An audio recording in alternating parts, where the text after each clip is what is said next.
사도신경으로 신앙 고백 드리겠습니다. 전능하사 천지를 만드신 하나님 아버지를 내가 믿사오며 그의 아들 우리 주 예수 그리스도를 믿사오니 이는 성령으로 잉태하사 동정녀 마리아에게 나시고 본디오 빌라도에게 고난을 받으사 십자가에 못 박혀 죽으시고 장사한 지 사흘 만에 죽은 자 가운데서 다시 일어나시며 하늘에 오르사 전능하신 하나님 우편에 앉아 계시다가 저리로서 산자와 죽은 자를 심판하러 오시리라. 성령을 믿사오며 거룩한 공예와 성도가 서로 교통하는 것과 죄를 사하여 주시는 것과 몸이 다시 사는 것과 영원히 사는 것을 믿사옵나이다. 아멘. 찬송가 456장입니다.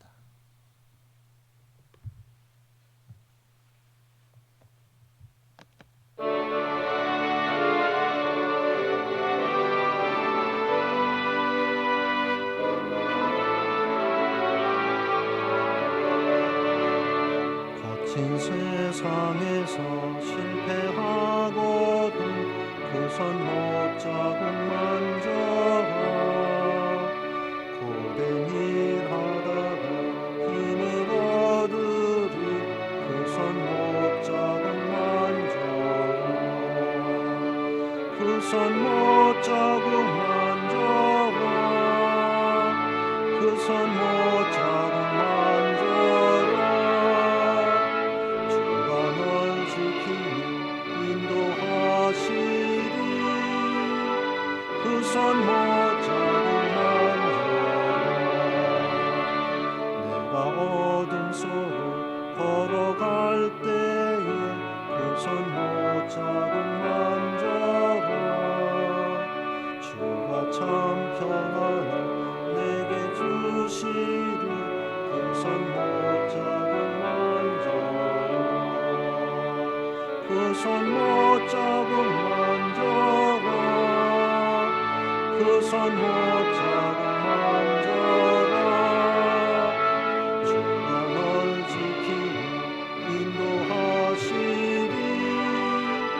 그 손 못자국 만져라. 내가 부활의 주 따라가려면 그 손 못자국 만져라. 내가 주 안에서 길이 살리라. 그 손 못자국 만져라. 그 손 못자국 만져라. 그 손 못자국 만져라. 주가 널 지키며 인도하시리. 그 손 못자국 만져라. 나의 죄악이 무거울 때에 그 손 못자국 만져라. 마음 문 열고서 주를 모셔라. 그 손 못자국 만져라. 그 손 못자국 만져라. 그 손 못자국 만져라. 주가 널 지키며 인도하시리. 그 손 못자국 만져라.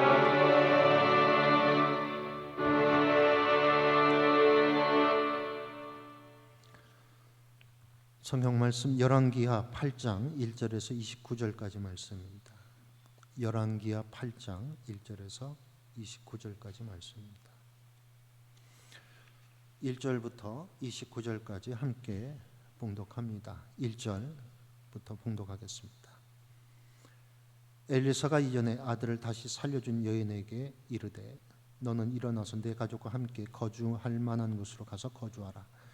여호와께서 기근을 부르셨으니 그대로 이 땅에 7년 동안 임하리라 하니 여인이 일어나서 하나님의 사람의 말대로 행하여 그의 가족과 함께 가서 블레셋 사람들의 땅에 7년을 우거하다가 7년이 다음에 여인이 블레셋 사람들의 땅에서 돌아와 자기 집과 전토를 위하여 호소하려 하여 왕에게 나아갔더라. 그때 왕이 하나님의 사람의 사환 게하시와 서로 말하며 이르되 너는 엘리사가 행한 모든 큰 일을 내게 설명하라 하니 게하시가 곧 엘리사가 죽은 자를 다시 살리신 일을 왕에게 이야기할 때 그 다시 살린 아이의 어머니가 자기 집과 전토를 위하여 왕에게 호소하는지라. 게하시가 이르되 내 주 왕이여 이는 그 여인이요 저는 그의 아들이니 곧 엘리사가 다시 살린 자니이다 하니라. 왕이 그 여인에게 물으며 여인이 설명한지라. 왕이 그를 위하여 한 관리를 임명하여 이르되 이 여인에게 속한 모든 것과 이 땅에서 떠날 때부터 이제까지 그의 밭에 소출을 다 돌려주라 하였더라. 엘리사가 다메섹에 갔을 때 아람 왕 벤 하닷이 병들었더니 왕에게 들리기를 이르되 하나님의 사람이 여기 이르렀나이다 하니 왕이 하사엘에게 이르되 너는 손에 예물을 가지고 가서 하나님의 사람을 맞이하고 내가 이 병에서 살아나겠는지 그를 통하여 여호와께 물으라.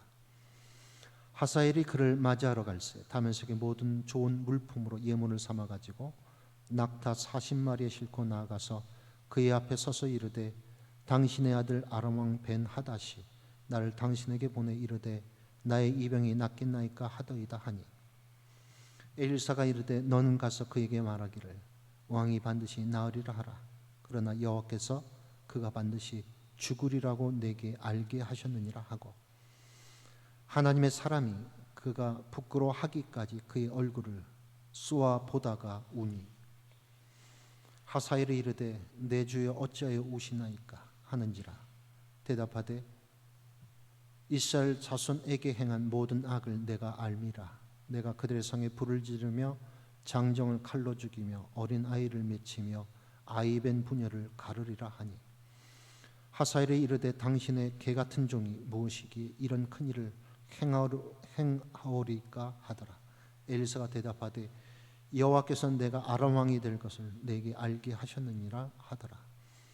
그가 엘리사를 떠나가서 그의 주인에게 나아가니 왕이 그에게 묻되 엘리사가 내게 무슨 말을 하더냐 하니 대답하되 그가 내게 이르기를 왕이 반드시 살아나시리이다 하더이다 하더라. 그 이튿날에 하사엘이 이불을 물에 적시어 왕의 얼굴에 덮음에 왕이 죽은지라. 그가 대신하여 왕이 되니라. 이스라엘의 왕 아합의 아들 요람 제5년에 여호사밧이 유다의 왕이었을 때 유다 왕 여호사밧의 아들 여호람이 왕이 되니라.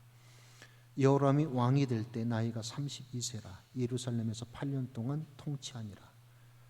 그가 이스라엘 왕들의 길을 가서 아합의 집과 같이 하였으니 이는 아합의 딸이 그의 아내가 되었음이라. 그가 여호와 보시기에 악을 행하였으나 여호와께서 그의 종 다윗을 위하여 유다 멸하기를 즐거하지 아니하셨으니 이는 그와 그의 자손에게 항상 등불을 주겠다고 말씀하셨음이더라. 여호람 때 에돔이 유다의 손에서 배반하여 자기 위에 왕을 세운 고로 여호람이 모든 병거를 거느리고 사일로 갔더니 밤에 일어나 자기를 에워선 에돔 사람과 그의 병거의 장관들을 치니 이에 백성이 도망하여 각각 그들의 장막들로 돌아갔더라. 이와 같이 에돔이 유다의 수하에서 배반하였더니 오늘까지 그러하였으며 그때 림나도 배반하였더라. 여호람의 남은 사적과 그가 행한 모든 일은 유다 왕 역대지락에 기록되지 아니하였느냐. 여호람이 그의 조상들과 함께 자매 그의 조상들과 함께 다윗성에 장사되고 그의 아들 아이시아가 대신하여 왕이 되니라. 이스라엘 왕 아합의 아들 요람 제12년에 유다 왕 여호람의 아들 아하시아가 왕이 되니 아하시아가 왕이 될 때 나이가 22세라. 예루살렘에서 1년을 통치하니라. 그의 어머니 이름은 아달랴라. 이스라엘 왕 오므리의 손녀이더라. 아하시아가 아합의 집기를 행하여 아합의 집과 같이 여호와 보시기에 악을 행하였으니 그는 아합의 집의 사위가 되었음이러라. 그가 아합의 아들 요람과 함께 길랏 라못에서로 가서 아람 왕 하사엘과 더불어 싸우더니 아람 사람들이 요람에게 부상을 입힌지라. 요람 왕이 아람 왕 하사엘과 싸울 때 라마에서 아랍 사람에게 당한 부상을 치료하려 하여 이스라엘로 돌아왔더라. 유다의 왕 여호람의 아들 아하시아가 아합의 아들 요람을 보게 하여 내려갔으니 이는 그에게 병이 생겼음이더라. 아멘.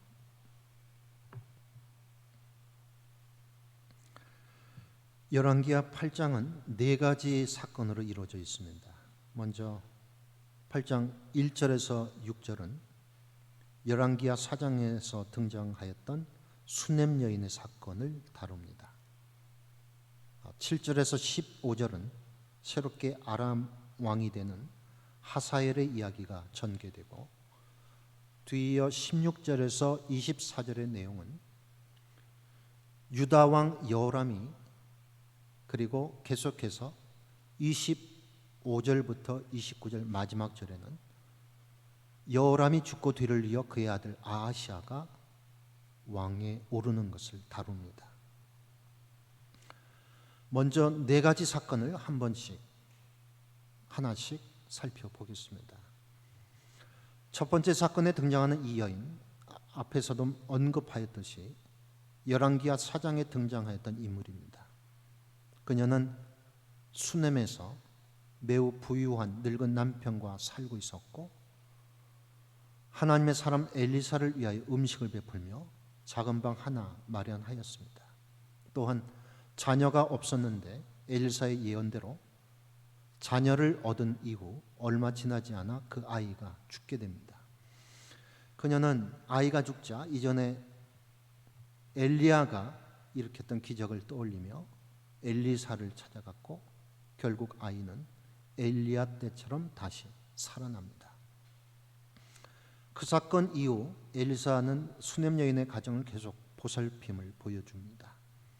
수넴 여인은 자기 가족들에게 있어서 마치 가장처럼 행동합니다. 이는 이미 그녀의 남편이 늙어 당시에 죽었기 때문일 것입니다. 당시에는 기근이 너무 심하고 먹을 것이 없었기에 평소에 먹지 않은 독이 가득한 들호박이라도 먹어야만 했습니다. 이스라엘은 하나님 앞에 큰 죄악 가운데 있었기에 이처럼 땅에 저주가 임하였고, 이를 예언하였던 엘리사는 수넴 여인과 그녀의 가족을 블레셋으로 피난을 시킵니다. 7년 후 모든 기근이 끝나고 그녀가 다시 수넴으로 돌아왔을 때 집과 전토를 다시 찾기 위하여 왕을 찾아갑니다. 그것은 아마도 그녀가 집을 떠나 있을 동안 다른 누군가가 그녀의 재산을 가로채었기 때문일 것입니다. 우연히도 그녀가 왕 앞에 호소하려 가던 그때 엘리사의 사환이었던 게하시가 왕에게 엘리사의 수넴에서 행한 일들을 설명하고 있었습니다. 게하시는 왕에게 엘리사의 기적을 설명하였고, 마침 수넴 여인에 관하여 이야기할 때 그녀가 들어와 자신의 재산을 돌려달라고 청원하기 위해서 왕에게 나아옵니다. 그녀를 본 게하시는 바로 왕에게 그녀가 이 사건의 주인공임을 설명하고, 크게 감동한 왕은 그녀의 집과 땅뿐만 아니라 지금까지 그녀의 전투에서 소출된 모든 것을 돌려주라고 합니다. 두 번째 사건은 엘리사가 다메섹에 갔을 때 이야기입니다. 당시 아람 왕인 벤하닷은 병들어 있었습니다. 그런데 재미있는 사실은 그 병으로 죽을 것인지 아니면 나을 것인지를 알기 위해서 자신의 부하였던 하사엘을 시켜 하나님의 사람 엘리사를 찾아가게 합니다. 또한 하사엘과 함께 예물을 보냈는데, 이는 벤하닷이 엘리사를 얼마나 존경하고 있었는지를 잘 보여줍니다. 오늘 봉독한 9절 말씀을 보면 하사엘은 벤하닷을 엘리사의 아들이라고 표현합니다. 그 정도로 아람 왕 벤하닷은 엘리사를 신뢰하였고 존경하였습니다. 이는 아마도 그의 군대 장관이었던 나아만의 나병을 치료했던 엘리사와 그의 기적을 통해서 이스라엘 하나님을 찾았지 않았을까, 그렇게 우리가 봅니다. 그런데 벤하닷의 질문은 열왕기하 1장에 나오는 아하시아의 질문과 대조를 이룹니다. 열왕기하 1장 2절 말씀입니다. 아하시아가 사마리아에 있는 그의 다락 난간에서 떨어져 병들매 사자를 보내며 그들에게 이르되 가서 에글론의 신 바알세불에게 이 병이 낫겠나 물어보라 하니라. 이스라엘 왕 아히시아는 하나님을 찾지 않았고 이방신 바알세불을 찾았고, 오히려 이방인의 왕이었던 벤하닷은 이스라엘의 하나님을 찾고 있습니다. 엘리사는 하사엘에게 그 병으로 죽지는 않지만 그는 죽을 것이라고 예언합니다. 또한 그를 이어서 하사엘이 왕이 될 것이고, 하사엘이 왕이 되었을 때 가장 잔인한 방법으로 이스라엘 자손들에게 악을 행할 것이라고 예언합니다. 하사엘은 자신은 개 같은 종일 뿐이라고 말하나 자신이 이불을 물에 적시어 왕의 얼굴을 덮어 죽인 후 아람 왕에 오릅니다. 세 번째 사건은 유다 왕 여호람의 내용을 다룹니다. 여호람은 32살의 왕이 되어 8년 동안 통치를 하였는데, 그는 아합의 딸과 결혼했고 이는 하나님 보시기에 악한 행동이었습니다. 여호람은 결국 하나님께 등을 돌렸고 백성들도 여호람에게서 등을 돌립니다. 여호람은 하나님을 떠난 결과 이스라엘 백성들은 그의 죽음에 대해서 아무도 슬퍼하지 않았습니다. 그럼에도 하나님께서는 다윗 왕과의 언약을 기억하시며 유다를 멸하지 않으십니다. 마지막 네 번째로 유다 왕 아하시아를 소개하고 있는데, 그는 유다를 1년밖에 통치하지 못하였습니다. 그 이유가 본문 27절 말씀에 나옵니다. 27절 말씀 봉독해 드립니다. 아하시아가 아합의 집 길로 행하여 아합의 집과 같이 여호와 보시기에 악을 행하였으니 그는 아합의 집의 사위가 되었음이러라. 여호람과 마찬가지로 그의 아들 아하시아 역시 똑같은 죄를 저지르는데, 이는 이스라엘의 악한 관습과 연관되어 있습니다. 어쩌면 가장 축복을 받아야 하고 가장 행복한 인생을 꿈꿔야 했던 결혼 문화가 이처럼 끔찍한 결말이 될 것이라고는 그들 중 아무도 생각하지 못하였을 것입니다. 오늘 본문 8장에서 살펴봤던 이 네 가지 사건에 관해서 어떤 연관성이 있는지 이 시간 함께 묵상하길 원합니다. 열왕기는 단순히 시대적 순서로만 나열되어 있지는 않습니다. 그 예로 오늘 등장한 인물 중 엘리사의 사환이었던 게하시는 이전에 열왕기하 5장 이전에 있어야 합니다. 왜냐하면 게하시는 5장에서 나아만의 나병이 그에게 발하였기 때문입니다. 따라서 우리가 8장에서 주목할 것은 인간의 시간적 순서를 뛰어넘는 하나님의 섭리에 집중할 필요가 있습니다. 어쩌면 우리의 시각에는 본문의 사건들이 우연히 일어난 사건으로 보여질 수 있습니다. 하지만 수넴 여인의 사건부터 29절 마지막 사건인 요람 왕과 아람 왕 하사엘과의 전투에 이르기까지 그 어느 것 하나 하나님께서 통치하시고 인도하시지 않는 사건이 없습니다. 성경을 통해서 우리는 모든 사건 속에 하나님의 간섭과 하나님의 통치가 이루어지고 있음을 읽어야 합니다. 시대를 뛰어넘어 역사하신 하나님께서 오늘날 우리에게도 찾아와 직접 다스리시기 때문입니다.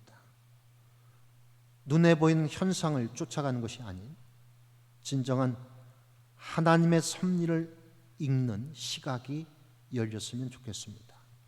진정으로 우리 삶 속에 개입하시고 인도하시는 하나님의 손길을 읽을 수 있기를 이 아침 간절히 소망합니다. 자비로우신 하나님, 하나님은 우리의 삶, 우리의 모든 영역 속에서 놀라운 방식으로 주관하고 계심을 그동안 미처 깨닫지 못한 때가 너무나도 많았습니다.